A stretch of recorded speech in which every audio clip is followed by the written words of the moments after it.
Hello and welcome to our training. We're going to start the training off with going to the admin area and then the control panel, and we'll walk through each one of those steps to show you how to set TeeCal up so it will perform properly in your shop. When you first start up TeeCal, this is what you're going to see. This is our What's New page, and this is kind of how we're going to communicate with everybody. If there's something new, if we found something that we need to get it fixed for everybody or whatever it may be, this is exactly how we're going to communicate right here with you. So keep an eye on this page. So we'll go to the admin, we'll go to the control panel, and within the control panel, it starts off with your company information. Just enter your information here because this is what we'll print out on the documentations, and also import your logo. Your logo needs to be a JPEG, a GIF, or a bitmap. Next item is your default application settings. First off, you need to decide if your labor is taxable. If you sell a combined item, then obviously it is taxable, but each state has their own regulations on that. Sales reps, do you want to require your sales reps on each invoice and quote? Basically, do you want to know who did the quote or invoice? We require sales reps on express checkout transactions, same thing.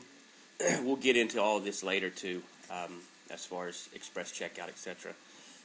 Auto select sales reps on quotes and invoices with customer selected sales reps. So in the customer area, if they have a sales rep assigned to them, this will automatically select that each time you select a customer in an invoice.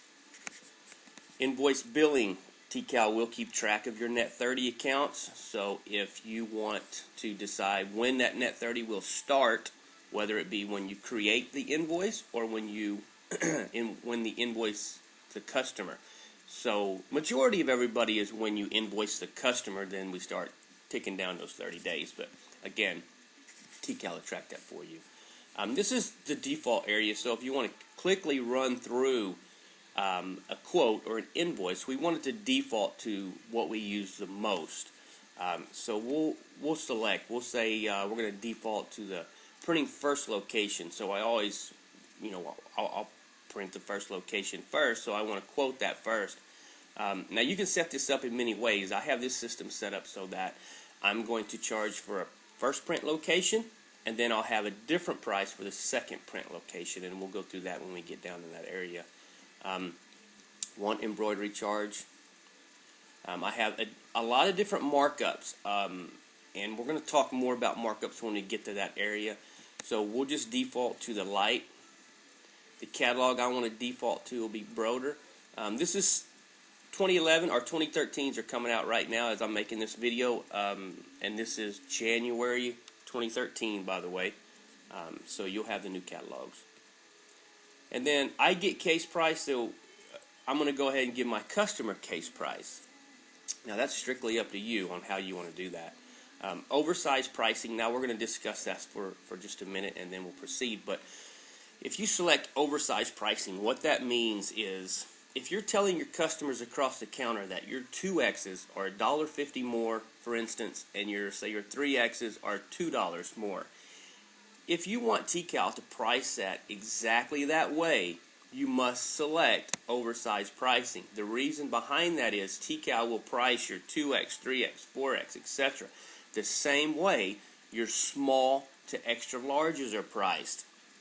That way you can go into a miscellaneous item, have it set up already with your 2, 3, and 4X, and select how many of those they got at the $1.50 or the $2 price that you're telling your customer. So this way it works out exactly the same as you would discuss that across the counter. If you don't want that, then if your 2X's, say for instance, are $2.88, it's going to apply the appropriate markup to that price. So you might want to back up and listen to that again because I almost confused myself. But you can call me, we can talk about that, but it's very simple. It'll price exactly like you're saying, if so be it the $1.50, $2 or what have you.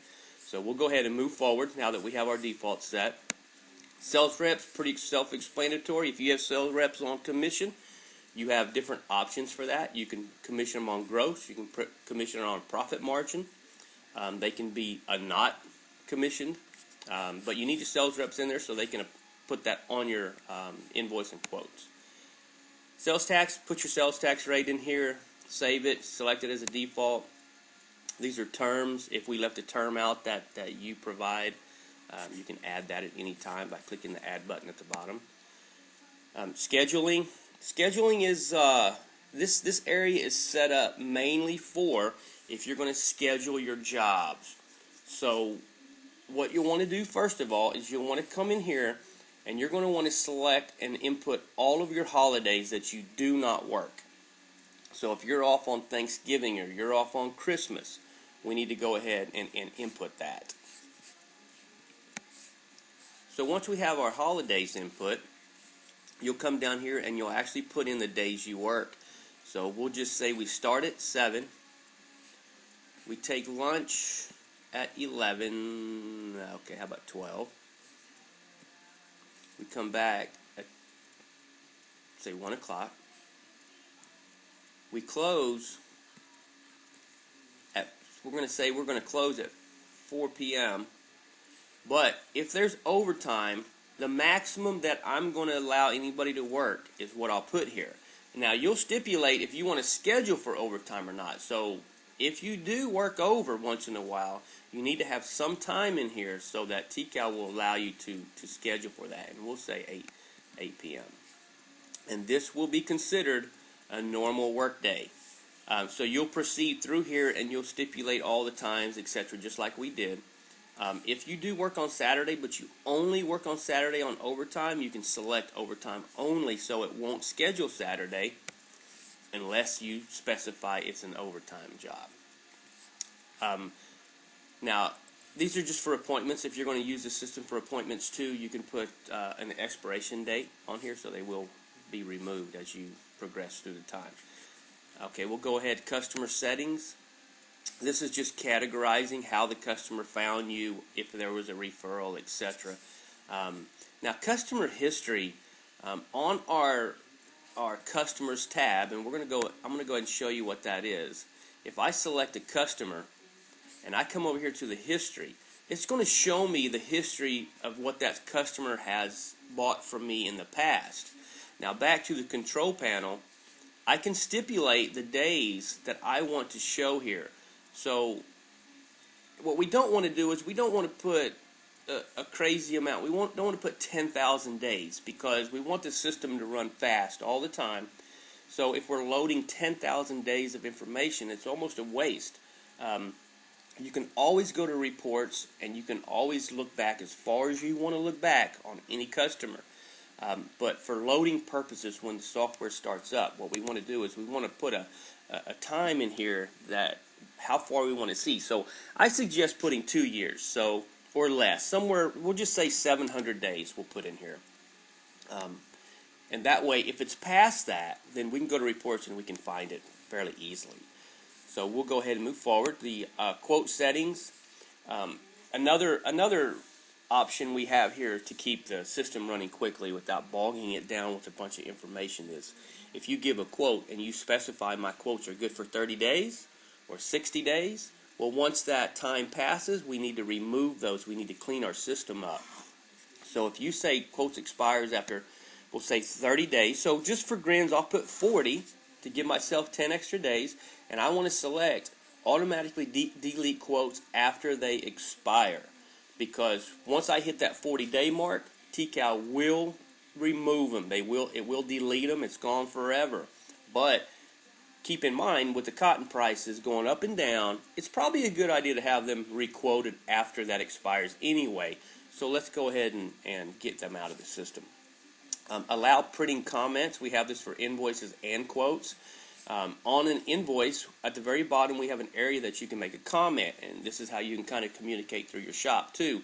If you want those comments to print on the invoice or give you an option for them to print on the invoice, you would put a check mark right there, and that way you can print them on there or not. It'd be your decision. Invoice settings, same situation with the comments. You can select to have them printed.